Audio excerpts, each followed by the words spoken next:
I'm not one of these people, I think, that struggles with army painting. I know some people are like, oh, I've got like 200 infantry to do. I'll literally just zone out and be like, ding, ding, ding, ding, ding, just go through it. I think once you've got your scheme worked out, then you can just bash through it. I've not seen NIDs like that before. That's incredible. There's a big danger as well of coming in new to painting and then, oh, I love this model, I want to paint it real good. You find a guide specifically for that model and you try and follow it one to one. And then it doesn't look the same. And you're really disheartened and you're like, oh, I can't do this. It's too difficult, you know. Hello, everyone, and welcome to Paint Perspective, episode 111. Luetin, you're back. Hello. Great to have you back. Do you know what? The last time we spoke, it was like obviously fantastic to chat to you about law as the main thing. But we didn't really get a chance to chat too much about the other massive part of enjoyment that you have, which is the miniatures, painting, your own stuff. So we had to get you back. Yeah, we had to get you back. I suppose the really cool thing about your channel is you're kind of known as just like, you're kind of the Warhammer guy now. Like, let's take like 30,000 foot view of like Warhammer. If you're someone new who doesn't really know what Warhammer is, oh, I played Space Marine, whatever, and you just search like, you know, like, oh, what is this Warhammer stuff? And you're the first guy that comes up. You're normally the gateway. Maybe you're the gateway drug, please. I think it's okay to name drop as well, Bricky, because I know him and everything. Yeah, of course it is. Bricky is like a big channel, and some of his stuff is maybe a little bit more accessible than mine because he's a bit more fun and casual. Not casual, but that would be he'd hate me for saying that. The way people will be messaging him now, going, "Bricky, Luetin called you casual." Clip that. The way he talks about it is more accessible than perhaps me, where I'm just like, "Hello, it's a boring documentary." Like it's. I don't know about boring. I don't think it. No, I don't. I wouldn't say boring. 2 hours of monotone. No, I speaking, think the like, granularity of what you go into is what makes it super interesting. Yeah. Because you want to know, like, ultimately, you want What to know. about all the people that just use me as a sleep aid, though? Like, What do they call it? The Luetin Sleep Club? Sleep club, yeah. That's amazing. That's like 50% of my audience now. That's incredible. At least that's helping with your watch time, though, isn't it? Like, that's a YouTube meta now. Like, but no, I think the granularity that you go into is really good. Because I think it presents it in a like I said, there's lots of obviously channels out there that talk about like the lore and narrative, etc. But I think that the granularity you go into is really what makes it for me like intrinsically interesting. Like, it's loads in there. I do think it is approachable as well though, because I think the cadence and the way that you speak is like I can follow along. I think we talked about that last time I was on here because I mentioned about Tony Robinson. Yeah. And that I still feel like that's a thing. I see, Mate, I love Time Team. I'm just going to put it out there. I love Time Team. It was before that, though. I told you, it was when I was a kid. He did this show, and it was like Bible stories. And it's like, I'm not religious, but like, I used to watch those shows as a kid. And he just had this tone and cadence of like the way he spoke. And it was very kind of punctuated sort of speaking. And it really pulled you in. Yeah. And I think that's just stuck with me very much. And I think it's less your actual voice and more the pace and the way you emphasize certain key words, and it's sort of that adds a lot of sort of pace to whatever you're speaking about. I think that matters quite a lot for me anyway. Things. It's quite hypnotic in a way. I guess like 5 years ago during COVID, I was doing like interior decorating for work. And I remember I used to put you on as like a podcast. I'm like, I'm just going to download all of the 40K knowledge to my brain over the next 2 days while I'm painting for 12 hours. Talking about like just sort of making content how you want to do it and how you think. One of the key reasons why I started doing longer content, which is crazily like maybe about 10 years ago now, because I used to do a lot of shorter form video game content and like 15 minutes, the classic 15 minutes and so on and so on. And I used to just smash that stuff out. But then I found myself watching a lot of longer form content on YouTube. But I would often be irritated when I, for example, found like a 15 or 20 minute video I was like really into.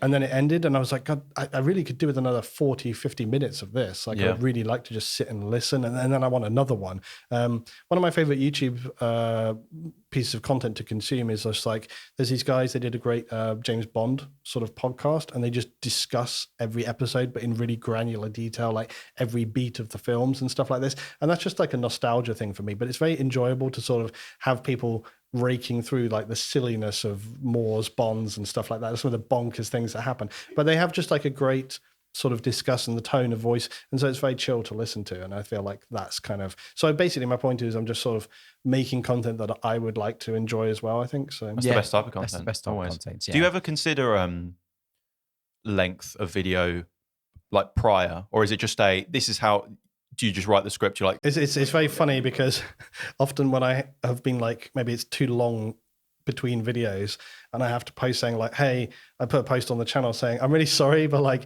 I started writing this video and I was like, this is going to be a half-hour video. And then I sort of start writing and then I get sort of, I check the word count. I'm like, oh no, it's twice as long as I thought it was going to be, or I've added an extra 10,000 words. And it's just so, yeah, it's quite funny. Comically as well, my last 2 videos, without planning, both came in at a dead 1 hour 17. I didn't plan it, but like having like almost 3 or 4 weeks apart and then managing to get the videos like dead on, like that's crazy. Yeah, that's really crazy. So obviously we've spoken about the Luetin a lot the last time that he was on the episode. We obviously wanted to talk about more hobby stuff this time. Yeah. This is Paint Perspective Podcast. If you're new around here, I mean, we talk about painting and miniatures and stuff. That's what we do. And I think that's one of the fun things we do in the show when we get guests on that aren't necessarily known for the hobby. So we've had like, radio DJs and other lore channels and all sorts of stuff that were into it. So we obviously wanted to get into that. You spoke about it a little bit last time he was on the show. But for anyone who's maybe not seen that segment or anything, what was your sort of intro into like discovering Warhammer, the game? I think what it was, and interesting how at White Dwarf recently they've had some changes going around and stuff like that. But White Dwarf was probably my first intro. But it wasn't something I picked up. It was, again, friends at school. They were looking at this. I was like, what is this? And sharing it around. I was like, damn, this looks really, really cool. Went out and got those same books. I think it was some of the first White Dwarfs were, I forget the numbers. I feel like it's 185, 186, 187, that sort of period. But it was the ones with the Ultramarines, so the Gilman Luetin. And then some of the other, always that classic Bastion that you could build from cardboard kits and stuff like that sort of Those thing. were the days. Yeah, and just that kind of lore and the figures. But then also people were trading at school, like the Space Crusade Terminator minis and stuff like that. And then, I ended up getting some metal minis that I was getting from friends at school and things like that.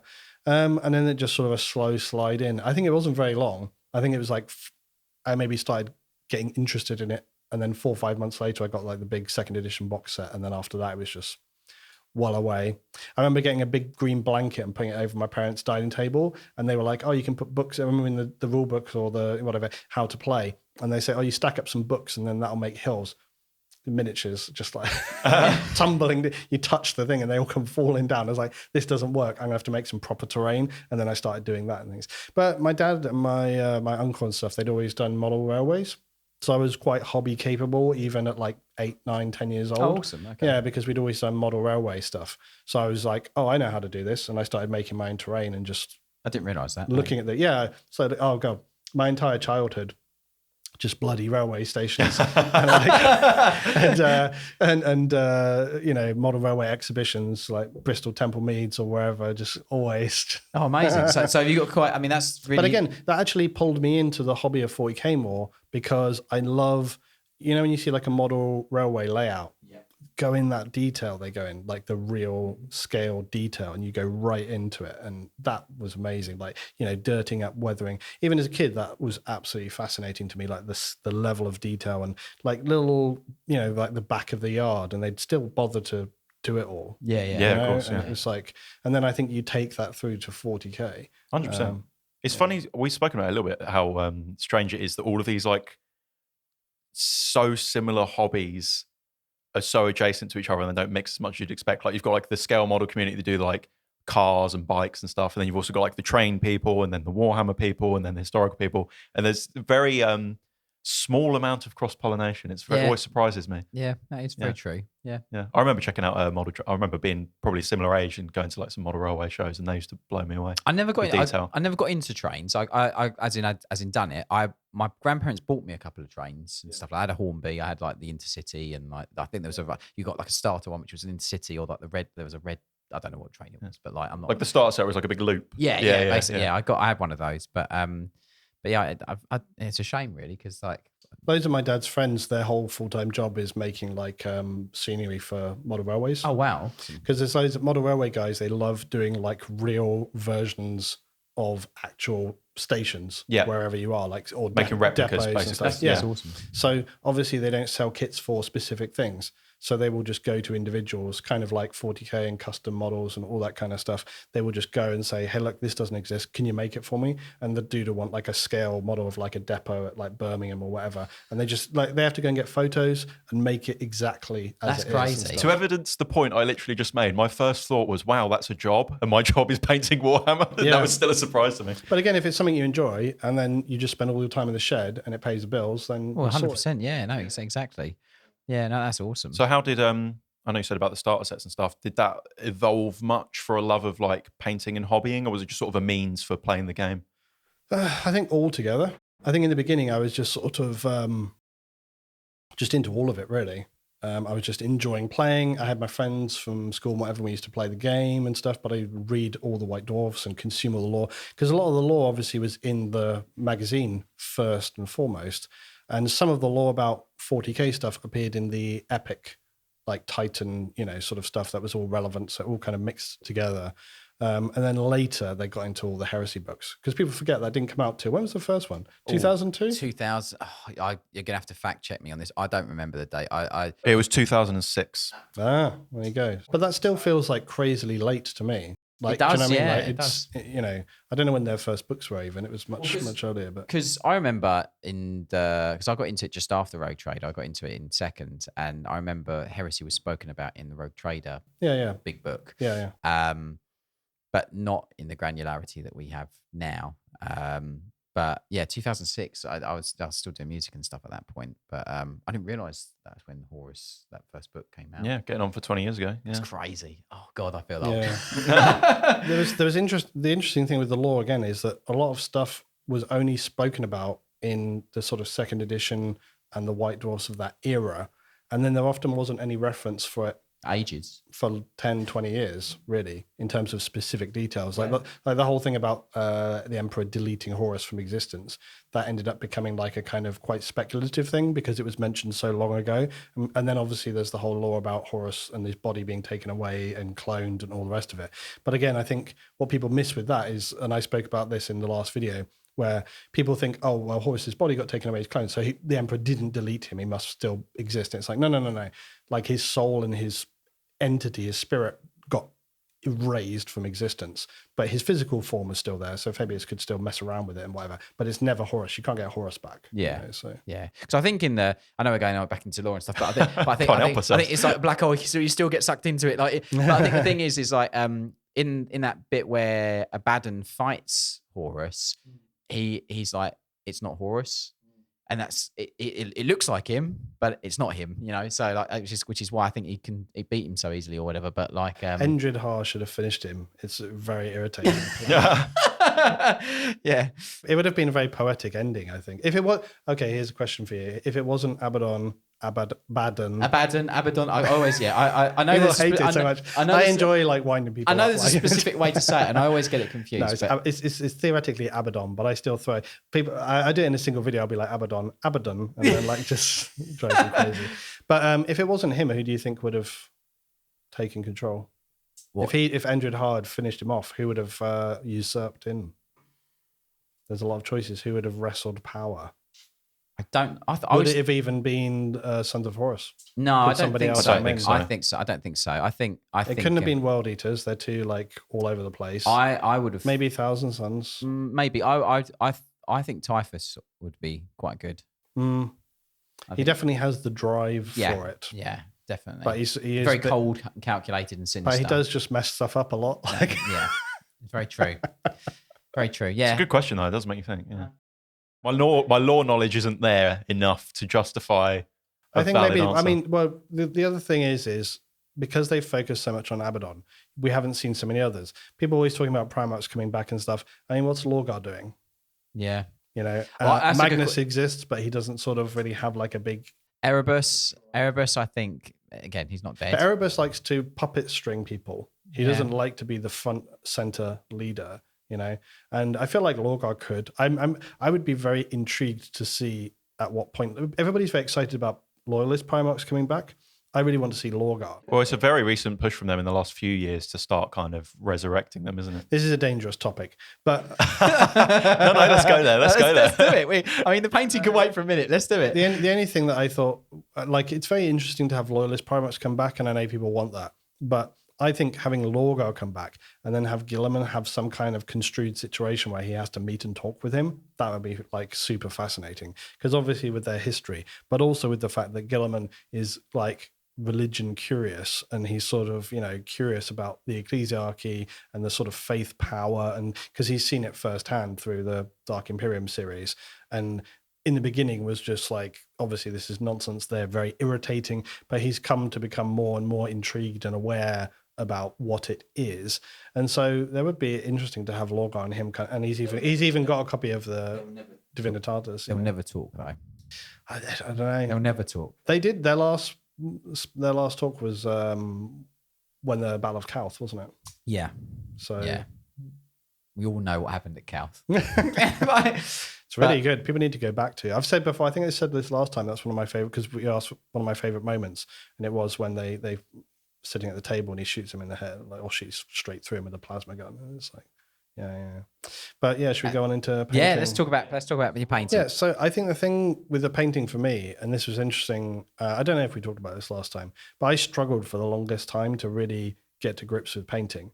I'm quite an artistic person, and that was one of my degree and study and everything like that. So I can do physical painting and things like that. But the models, it's just something technically I had always struggled with. And I did get better over time, but I never really progressed. And that was when I did the course with you guys some years back. A long time. I think it was an Element. That was quite a long time ago. Yeah. And that's why people often coming in new, I'm like, yeah, go watch videos, learn about this stuff.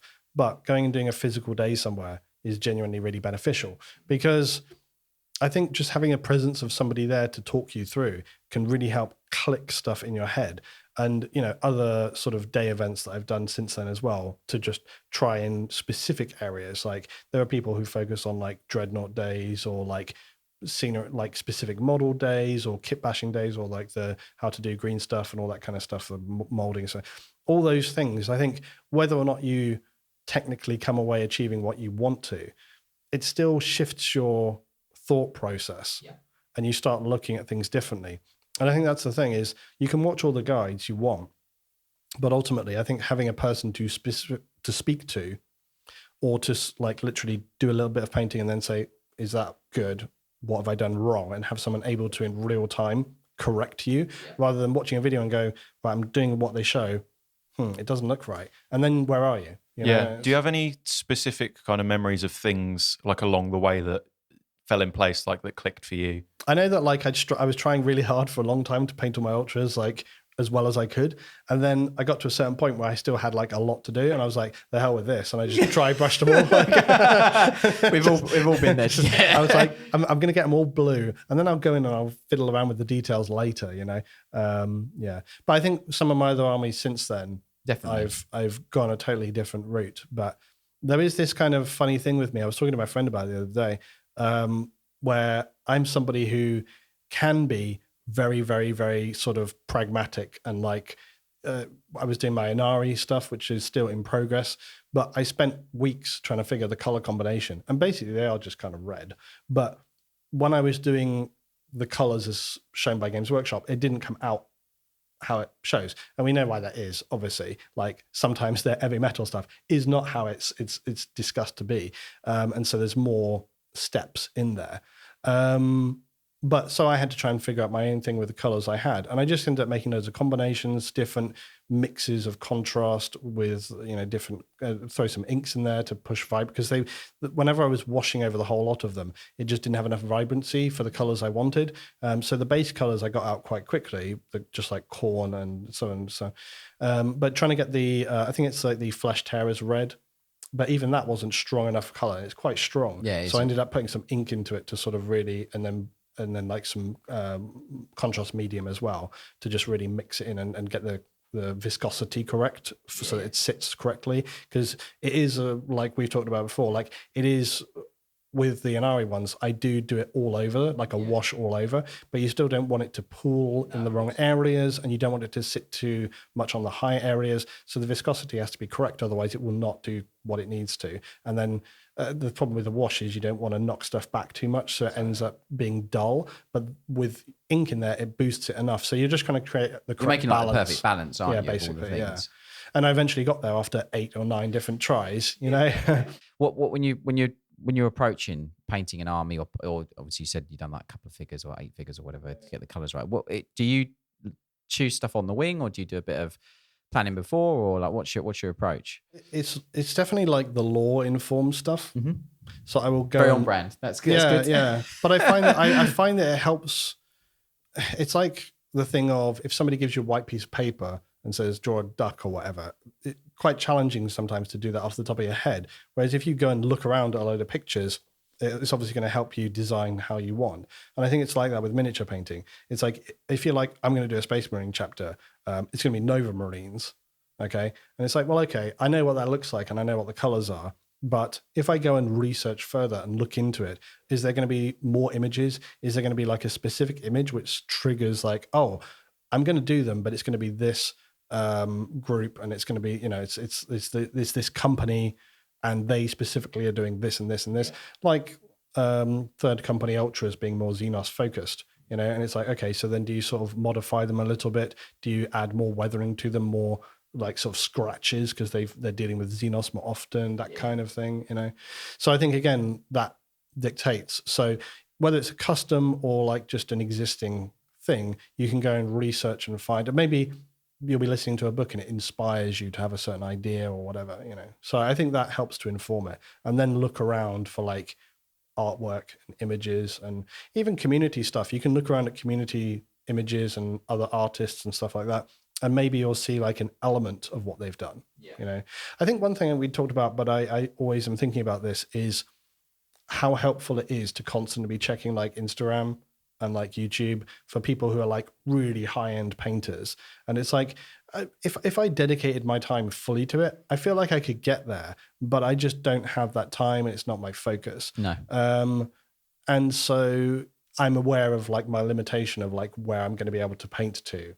You know, I'm never going to be like doing Golden Demon stuff. And also it's not like a big interest for me, like competitive painting. It's not a thing. So I'm always, but I also wouldn't consider myself like a battle ready painter. I'm trying to push to a level that feels correct for me. No, totally. You know, and is that centered around speed, or just that's what you enjoy, or maybe you haven't got like the attention and energy to paint for too long? I feel like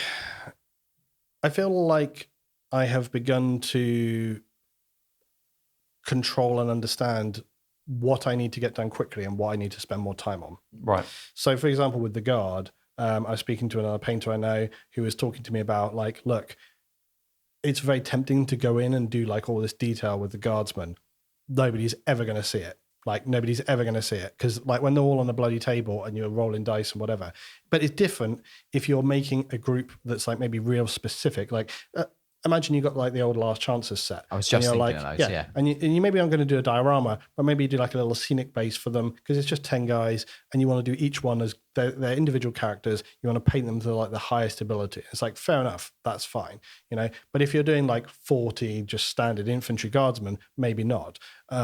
But the one piece of advice I had was that they said to me was, you know, get all the basic details done, just smash that, you know, don't worry about it too much, but maybe pick out one detail on the model that just is a bit visually eye-catching. For example, if there's one dude with a sword, maybe push that sword a bit more so it's kind of just catches your eye. If there's a plasma gun, do the plasma nicely so that it sort of, but the rest of it, you can just smash it out. You know? Yeah. I'm glad you mentioned that actually, because we'd done some previous episodes about like speed painting armies and what to focus on and stuff. And one of the things was not necessarily spending less total time on the painting, but maybe spend less total time on the base coats and then allocate that time elsewhere on the model. Like you said, key details like plasma and swords and things like that. Well, it's like my Necron army, which you were familiar with. Yeah.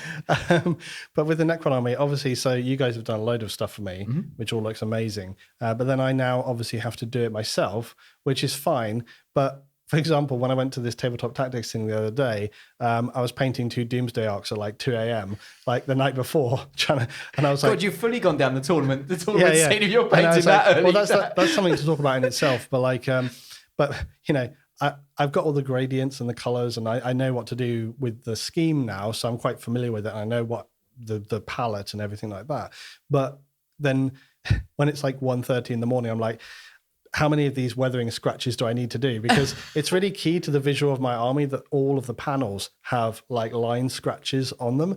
But when it's 1:30 and you're like trying to do these little lines, and I'm like, God, just trying to finish it. But if you don't do it, it doesn't look right with everything else. So you got to do it. And I was like, what's the minimum I can get away with here? Like, and, you know, just. Then kind of to your point, like you say, like you could allocate that time to the scratches because you know it's really important, and then take it away for some of the stuff that may be like less noticeable, I suppose.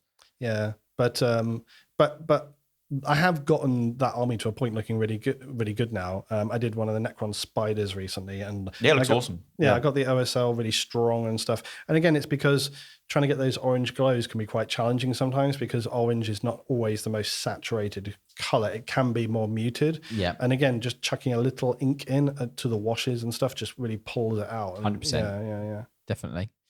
If you're listening to this podcast, then there's no doubt that you're looking to improve your miniature painting skills. And what better place to start than to learn techniques directly from industry professionals with the Siege Studios Patreon.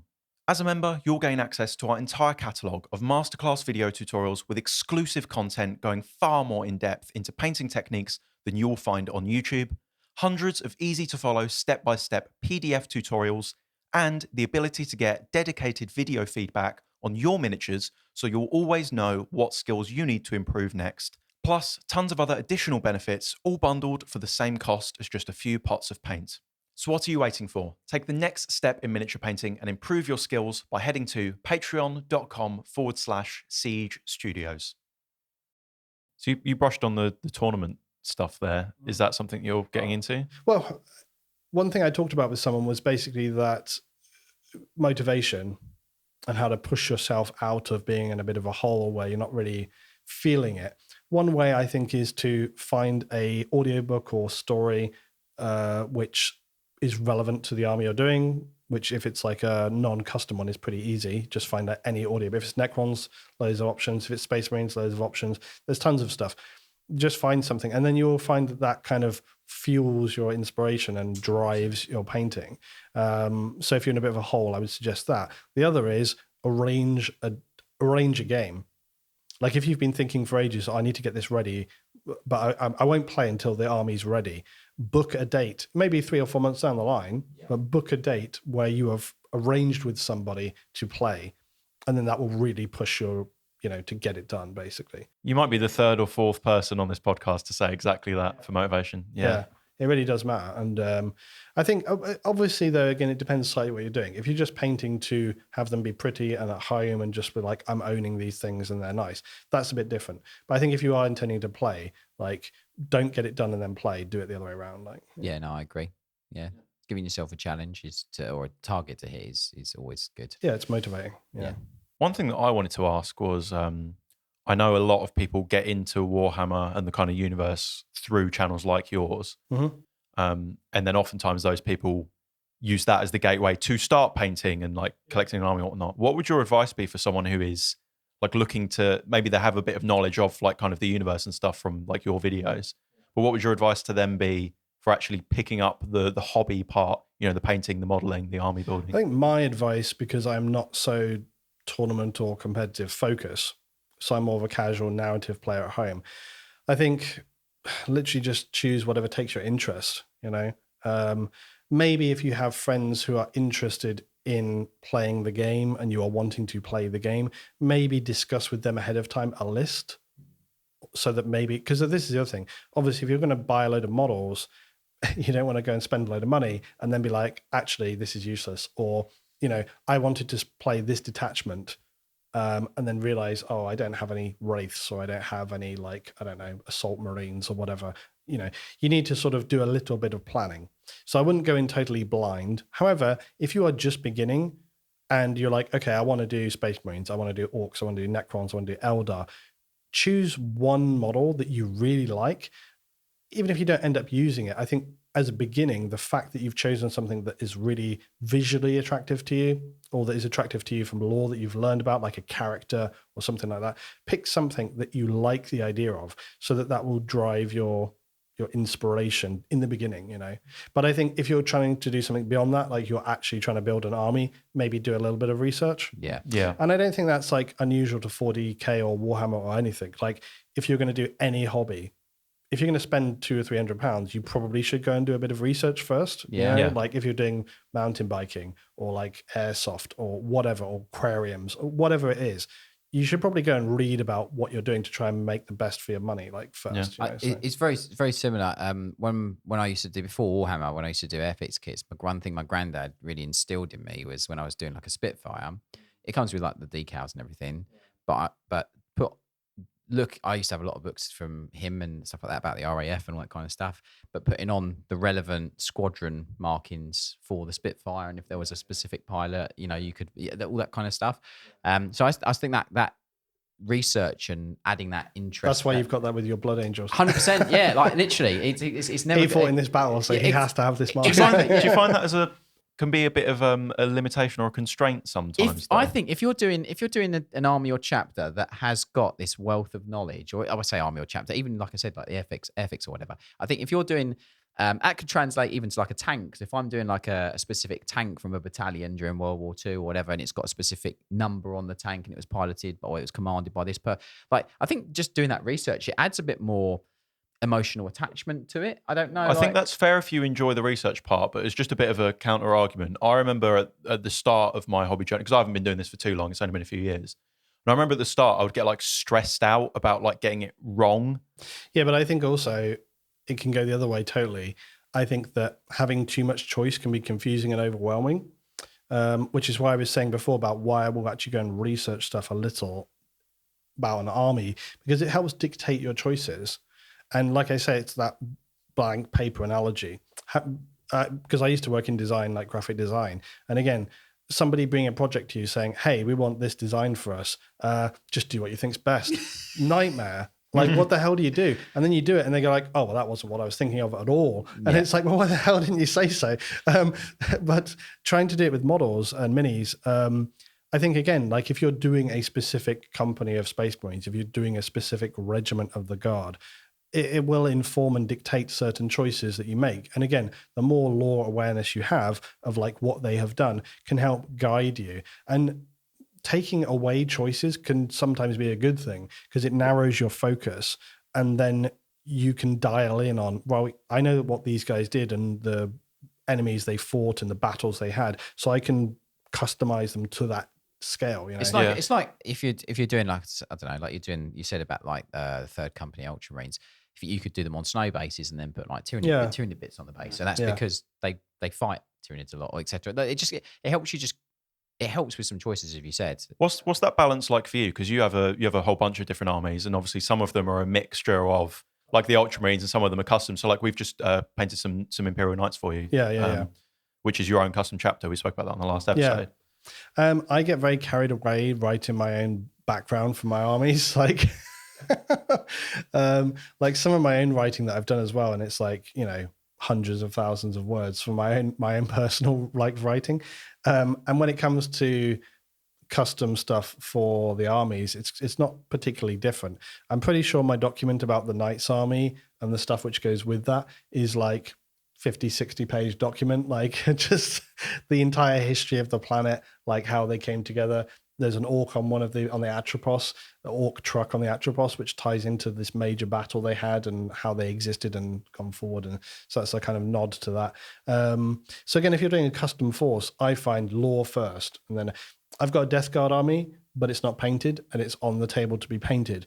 And I haven't quite decided on where to go with them. I wrote a little lore for them about sort of their goals and how they have this. I had it so they have like a specific limited little garden of Nurgle, and they have this tree, and then they have to sort of they have to spread a virus and a plague, which then they can harvest from like a hive city, certain things, and they take back, and that sort of helps their sort of plague tree to grow, and with the idea that they're trying to cultivate some kind of really extreme virus which will be able to delete out like entire systems and stuff like this. I was like, that seems pretty good. Sounds very Nurgle, yeah. That'll do. And but then I when I was checking out through the Vigilus campaign, there's the Death Guard warband, the Purge, and they have this thing of wanting to basically eradicate all life, because they just think they use Nurgle almost not to grow and fester sort of Nurgle, but more to just sterilize everything. And in Vigilus, that was actually an issue because the Death Guard had arrived and were doing the Gallowpox. The Purge come in and then just start like incinerating stuff and burning it, because they're like, no, this isn't our virus. It's working against our goals. And it's a good example of like having Chaos Warbands working against each other for their own individual things, you know.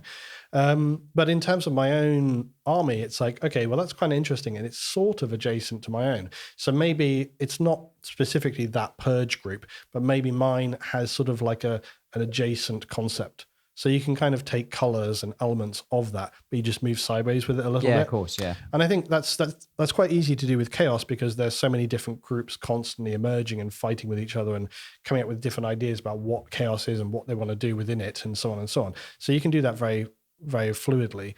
But I think even with Space Marines, you could go that direction, or Orcs easily, or pretty much anything. You can rationalize a custom group by they're a splinter of so and so. You know, because with the size of army most people have, that's actually quite a, you know, feasible group size to have splintered off from something else. With Space Marines, you know, there's so many different ways you could go. You could have a Space Marine group that got sent on a mission, got ice, or you know, a specific task force maybe of like a ship with a bunch of like, I don't know, 100 Marines or whatever, and they get sent on a specific mission, but then they get isolated for a long period of time, or they lose the ability to travel back, and so they're like, okay, we're just going to stay in this system and defend it until we're told otherwise or whatever. Yeah. And then you could, whatever that system is, whatever threats they have, could dictate on how their own custom. You know, it's like maybe their chapter sort of over time sort of they lose the ability to recall all the information about their own chapter, and so they're still their own chapter, but like a little bit adjacent. They start changing their equipment slightly and their decals and their colors, and there's so many ways you can really granularly detail stuff. What if I told you can easily take the basing on your miniatures to the next level? Well, now you can with the new basing range from Siege Scenics. Siege Scenics is dedicated to helping you create immersive and realistic environments for your miniatures that feel both alive and dynamic, whether you're setting the stage for your tabletop battle or telling a rich, unfolding story on a competition display. From the lush hues of summer grass to cold alien landscapes, Siege Scenics has you covered with expertly crafted and innovative products that capture the ever-changing beauty of nature and let you bring it straight to your miniatures. To see the full range and upgrade your bases, head to siegescenics.co.uk or check with your local retailer. With that said then, you've obviously got an Ultramarines army. Do you prefer, I guess, making your own stories and stuff around things, or is it like kind of one isn't better than the other? Yeah, one isn't better than the other. I think some of the really obviously like grounded existing lore like can dictate things in a very strong way. There's I don't think it's Third Company banner. I feel like it is.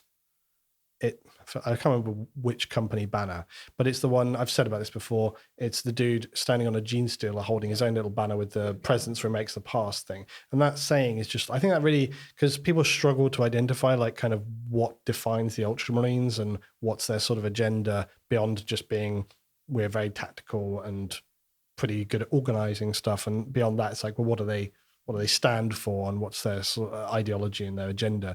I think that dictates it a lot, you know. But having, now that Guilliman's come back, I'm curious, like, okay, do they still have that feeling in them? Or is Guilliman, now are they sort of like, okay, we're really moving in the right direction and they're more proactive, more constructive now?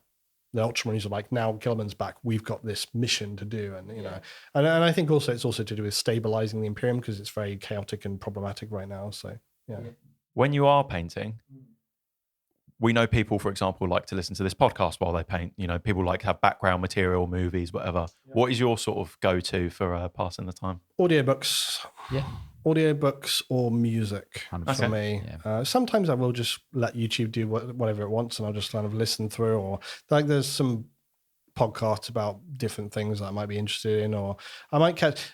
Although I said I don't look around at tons of YouTube channels, I often, funnily enough, will look to more tabletop channels to listen to, because some channels, like I've spoken to before, like Winters, who I've played games with, very good at narrating the actual game itself. So you can listen to it and still understand what's going on. Whereas if it's just somebody going, I'm going to roll 20 dice, I got this, and he's going to move over there, and you're like, well, I can't really visualize what's going on. Yeah. But if you're sort of told as a narrative what's happening, you can picture it in your mind, even if you're doing something else. Yeah. But audiobooks is a big one, because obviously I'm kind of killing two birds with one stone. Yeah. It's like I'm sort of listening and learning whilst also achieving my miniature goals. I thought that might have been an obvious answer, but I wasn't sure if maybe that would be like too much, because you obviously do so much. Sometimes of this you're stuff. just not in the right mood for it, and you just literally want sound, you just want music, or you want to be inspired and by that. So yeah. Can I ask what sort of music you're going Oh, to too much. It's like Broad a taste. very, very, very broad spectrum. Yeah, Good. I've never been like, this is the genre for me. It's like all over the place. Any examples though? Underworld, Okay. Dire Straits. Nice. God, I mean, it's just off the top of my head. Tons of different stuff. Like, yeah, but nothing that comes straight to mind. fair, Funny that's enough, fine. like Boards of Canada. Like I quite like ambient electronic and stuff like that. But I also like very chill, sort of like, cozy sort of. I'm a big things. fan of film scores. I love listening to film scores. Yeah. I think it's The one only of trouble for me, they can go a bit like full and then nothing. yeah, you've been listening to the Gladiator theme, Yeah. This is the love scene. yeah. There's some quite good, also just YouTube, like some quite good ambient soundscapes 100%. and things. Yeah, there's loads of Or that. some interesting mixes of like Blade Runner score and Yeah, stuff like that, definitely. and those kind of things which go on for like 2 hours, and it's just kind of ambient sound, and it can be very immersive, pull you in. So I think that kind of thing as well. Do you know what I've done? Those I think they're made for like people going to sleep and stuff. Those like ASMR, like rain sounds and stuff. I know the ones. I'll put some of those on and like just pretend, even though it's really hot in the UK at the minute, I'll pretend it's a nice rainy day and I'm getting all cozy painting my models. No, definitely. So one thing I wanted to ask you, it's a little bit different. We haven't done it before. Sorry to put you on the spot and essentially have you as a bit of a guinea pig for it, is we have lots of guests on the show and we never really ask like what their favourite paints are. And I would really love to know what are a couple of paints that you really love and why you love them and what you use them for. That's a good question. We haven't done that before. We've done paint episodes before where we spoke about some of our own. That's good. I'd like to hear that. Yeah. Obviously, I think there's a ton of stuff you could go with. It's almost like too big of a question, isn't it? Like, Sorry. I guess the way to think of it is it something you use regularly all the time or not? Like, you can't be just choosing black and white. Like, Exactly. is it- Yeah. That's the obvious. More yeah. specialist, something that like you use, that you go to use Yeah, for 100%. certain things, I guess. I think the first one would be pretty easy. I know people always be like, oh, Dark Reaper is such a great one, because you use Dark Reaper for like so many different things. But for me, I might go with the Vallejo Game Color Heavy Blue-Gray. Okay. Because it's a very, very flat color. Like, no matter how much you thin it, it can be applied very, very flat. It's a super great gray. It's just very, very, it's got this blue element into it, very subtle, but it works better than a sort of dead matte gray. Yeah. Like the flat sort of Mechanicus gray. It's got a little bit more of an edge to it. And I've used it for so many different things. Used it on my Necrons, used it for terrain, used it probably for the Guard soon as well. So that's a really, really good gray. I don't know what I would replace it with. I guess that's the better way of thinking of it. Yeah, What, sure. what would you use in its place? Yeah, no, definitely. I don't know, and then I'm going to go with a slight curve of That's fine. a classic Hexpot Citadel. You're saying all the right Here we things go. here, Dave. You're saying all the right things. Because whilst they might be out of production, if you can find them, there's a pretty high chance it will be fine. Yeah. And if you use only a tiny amount, it will last a good long time. Be careful what you wish for. You're going to be bidding against your fans on Yeah, it's true. I've made my peace with the amount that I have left will be the amount that I only ever need. And if it runs out, I'm done, and that'll just have to be what it is. It's a Citadel Hex Metallic Shining Gold. It's like this. It's a very, very, again, coverage is very, very high. It's very, very, opaque. Opaque, yeah. It's very opaque. And I use it only for just edge, like almost spot highlighting on like gold crests, aquillas and stuff like that, because it's this incredibly, it's not silver, but it's a very, very bright It's like a gold. champagne kind of color, isn't it? Yeah, it's incredibly bright. And so when you've done all your metallics, I just touch a few little dots on the edge and it pops out. And I haven't found anything that is comparable. I've tried a lot of different gold metallics and nothing has that same brightness. I think the only thing you can do if you want to achieve that same bright gold is to take not too warm of a gold, not like a bronze gold, just a good standard gold color, like even just like the standard Vallejo gold, or like what would be a good mid-range sort of Citadel like gold. Retributor probably, yeah. Something like in a kind of midway, and then add in a very opaque, very bright silver, like a Vallejo aluminium or something like that, like that just pulls it up, and then you'll get just mix them together 1-to-1 and you'll get something quite close, I think, or 2-to-1 of the gold. That's almost exactly what I do for highlighting gold. Is just mix a little bit of silver, into it. It just makes it super bright. But this one, it just has it, and also there's a nostalgia for it. So 100%. Yeah. There's nothing like opening one of those. And then I think my last choice will be, again, a very sideways thing, not a paint, the Liquitex inks. Oh wow, yeah, awesome. Oh, okay. Yeah. That's a curveball. Liquitex acrylic inks. And again, I've spoken to people where they're like, well, what should I get? Just pick a couple. A good safe one to go with is like the burnt siennas and that kind of thing. I've seen people use the white for doing plasma coils and stuff like that. But I know oil paints, and I use oil paints. I use oil paints for weathering. I use it for getting some nice color into the cylinders of like Titans and any kind of mechanical thing. You can do like, you can get some purples and blues like you get on cylinders and stuff. You can do oils for like all different kind of things, and they're really good, and oils keep their vibrancy better. But if you're trying to do like a wash over a model, or you're trying to just boost a paint, you can't do that with an oil. No.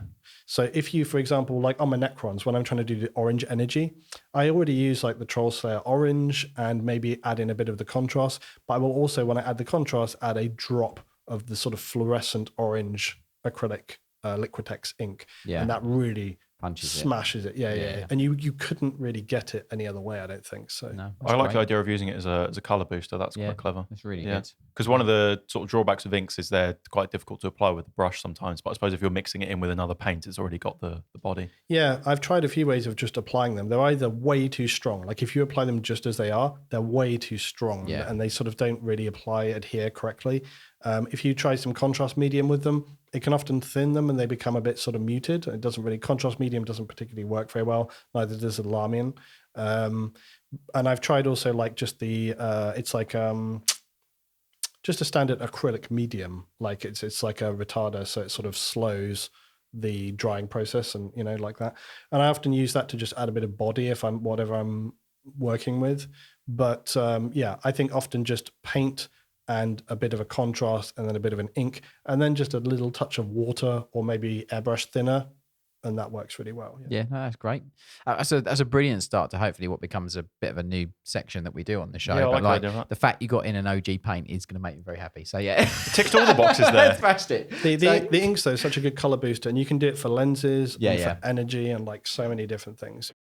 As miniature painters, we all know how important it is to have good quality tools, brushes, and paints. But if you want to improve your miniatures, none of those items matter if you can't properly see what it is you're painting in the first place. That's why one of the most important upgrades I've ever made to my miniature painting setup was my Onyx painting lamp from Native Lighting. Its incredibly bright 2200 lumen, dimmable LEDs cast soft and diffused light on my workspace. Plus, its highly adjustable articulating arm allows me to finally sit in the perfect painting position for hours on end without any aches or strain. And its daylight colour balance temperature of 6500K gives you the confidence that the colours you're painting on your miniatures are true to life and your miniatures will pop on the tabletop.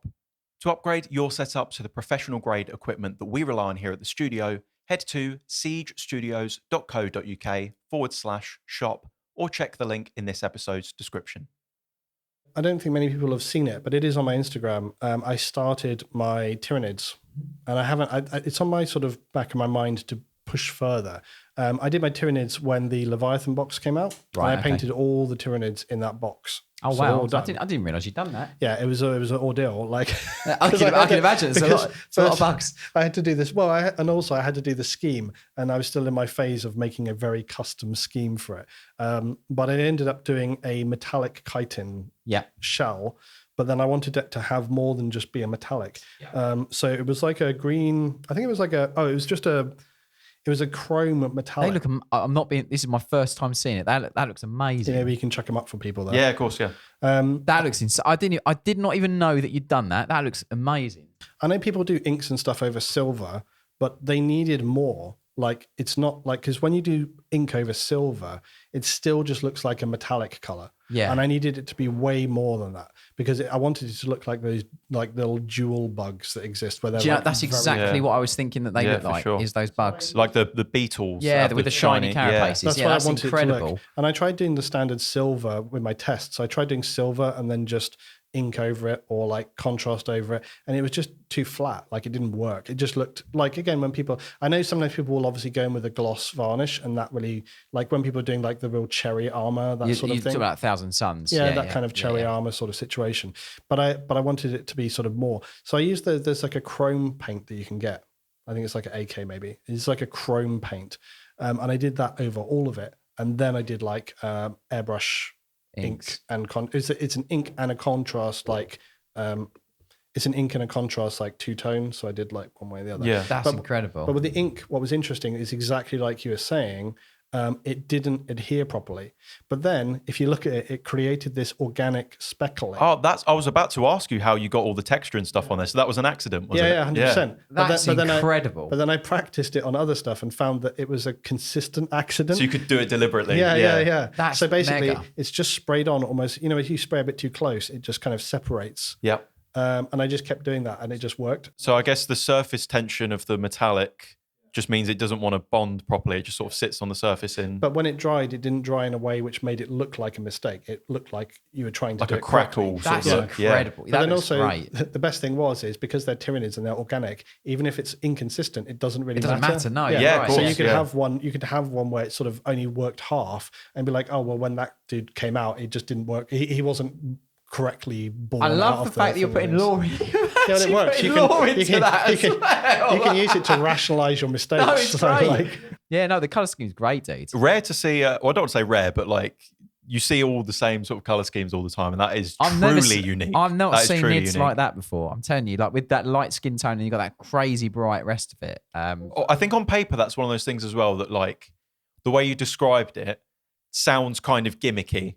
But when you see it, it looks like really good. No, it looks great. Do you know what I mean? Yeah, that's intriguing. I'd love to try that with like maybe some different colors. The interesting thing as well was with my scheme was I was trying to make it so it was quick but look quite good because Tyranids, you've got a lot to do. Yeah. So I was aware of that when I was planning it and thinking what to do. So the body is just literally like a dark base and then Rakarth flesh and then mixed in a lighter color to just boost it up and up and up. And then like a little bit of spot washes in there and pin lining and elements 100%. like that. But yeah, and then the greens are just like standard jade greens and that kind of situation, like, and just really easily highlighted. So it's all quite straightforward, They look fantastic. They do look really good. Yeah, I'm not. Awesome. I genuinely have not seen nids paint like metallic nids and then with colors. I've been so overlay. focused on the Necrons and the Guard, I kind of forgot about them for a bit. And then recently I was like, I really should smash out a load more of these and maybe I'll do some Tyranid battles. How long did it take you to paint the models from Leviathan then? Once I'd got the actual scheme down, and this is the other thing about really spending time on that,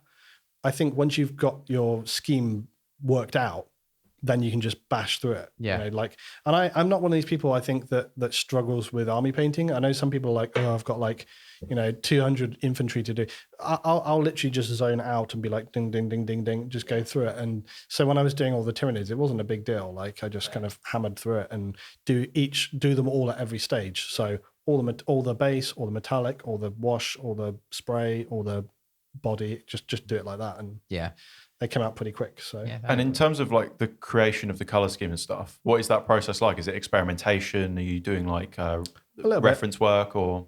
Again, what's good is if you are trying to go off of something that's inspired it, like a real animal, then you can just look at the pictures and go, obviously I can't do it 1-to-1, but there's enough there to go with. And interestingly enough, often the colors kind of match. Like if I look at the real bugs, I think their actual limbs are kind of like a brown color, which is pretty typical for insects. But for this, I needed it to like go against it, so it looked more, vibrant and contrast. So that's why I went with the light color against it. So awesome, that's great.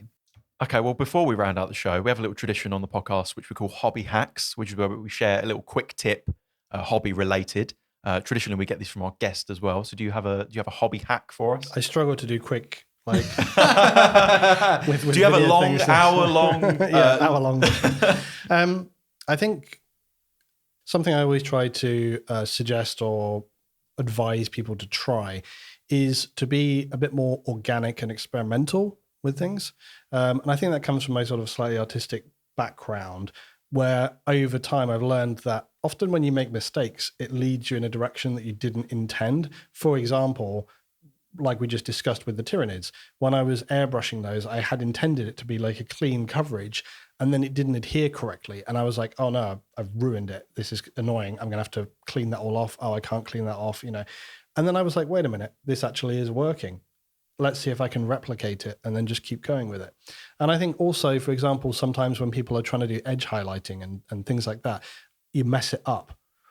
Doesn't matter. Don't try and clean it and do it again. Leave it, and then maybe just turn it into some battle damage. Just go in and just stipple some black and just get that kind of going on. And I think it works with terrain if you're doing rust and things like that as well. Often, just experiment, like mix some sand in and then like stipple it on, and like just look at what's on your desk and just experiment, And I find that often the more organic you are, you end up creating solutions or ideas that you wouldn't have come across ordinarily. And I think that's important for people, especially coming in new, who are not experienced in model making or painting or whatever, And often, like when I'm doing terrain for the table or a scheme or whatever, I will literally just be like, what's this? Let's try, I tell you, it also goes into the whole thing that people have of saying, I've been using this set of paints for ages. I want to try this range. Which one should I try? And it's like, well, that's an impossible question. People always like, what are the key colors I should get? I don't know, black, white, yellow, red, blue. Like it's just, you can't advise somebody on that. The best thing you can do is look at the army you're building, think about what colors you already use, and then just look at a range that interests you and pick a few and just try and see how it works. And often the colors you choose or how you apply them or the mistakes you make will dictate and inform other choices you can make. And that is pretty broad, but I just feel like that's a real concept. And I've just had it a lot of times. I don't know if you guys have had any good examples where you have made an error and then thought, wait a minute, this is actually better than if I'd have just done it plain. 100%. Like there's been plenty of times when I've either like used the color or used something and it's gone a different way than I wanted. I also wanted to tack onto that. Like sometimes some of the best discoveries with paint have been where I've just mixed two colors together because I've never mixed them before and gone, what color does this make? Or how does this paint affect this one? There's plenty of things that I've painted whereby I've mixed a color into something because either I want to make the color darker. Sometimes I'll be honest with you, sometimes it's because of laziness on my part where I've got a color on the palette. Oh, for sure. And I'm like, I just want to make this darker. Oh, I've got like Rhinoxide here. I'm going to put this Rhinoxide into this ice yellow and see what the hell it creates. And I'm like, oh wow, that color's amazing. That's going, sorry to plug it, but it's going in my journal when I'm writing some notes about it. Yeah. Like, I'll expand on that a little bit because it kind of ties both of those points together. Often, well, not off. At one point, I had a palette like pretty much full, and there was no room left to like add any more new paints, and I couldn't be bothered to like clean my palette and get a new one or whatever. So I'd started just trying to like add a little bit of water into like some dried paints to try and get them going again. And I was doing some edge highlighting at the time. And that was kind of when I discovered that drier paint is actually sometimes easier to work with when doing really, really fine highlights. And up until that point, I'd been thinning my paints quite a lot and they were almost flowing too much. So my own like sort of laziness and I guess experimentation in a way of doing that kind of triggered that thought. And now even years later, that's something that I still consciously do. Yeah, 100%. Yeah, I think that like the way you summed it up, that organic nature of creativity is kind of like the it's a hack within itself. Yeah. Really. It extrapolates. Well, I think early on, if you're new to this stuff, you kind of have this fear of going off script. You know, you're watching 100%. a tutorial video and it tells you the steps, and you don't really want to deviate. You don't want to get it wrong.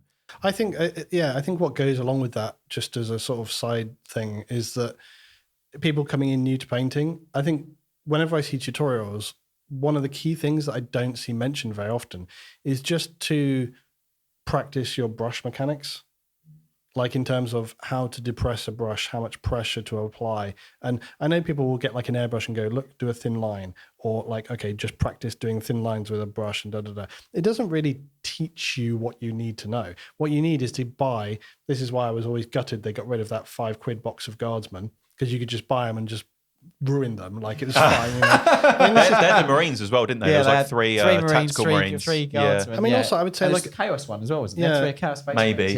yeah. if it's like a hobby hack sort of situation as well, for new people, we were asking me earlier about like which model, you know, would you get first or how to choose the model get first.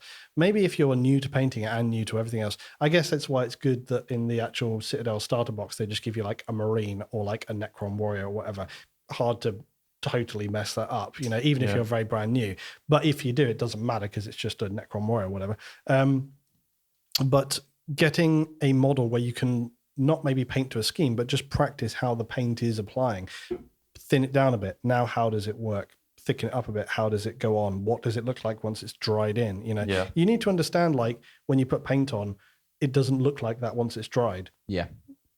You know, it will level to a degree and washes, you know, if you're just doing a glaze, you know, learning where to put the paint and the pigment and all that kind of stuff is important. Learning to be able to stipple it out. There's so many like different little techniques. And again, just having a model you can mess around with and practice this stuff. It's like, but again, I don't think you can teach it, but sometimes I think it's more beneficial to physically do it. Like until you can just do it yourself and practice and make organic mistakes. I think you learn more by making mistakes than somebody telling you how to do it. Oh, 100%. No, 100%, Yeah. You always yeah. learn from your mistakes more than it's rare that you you follow the tutorial step by steps and it all works great, and then you just data bank that as like a success. It's like normally they're not the learning points. It's the I messed this up.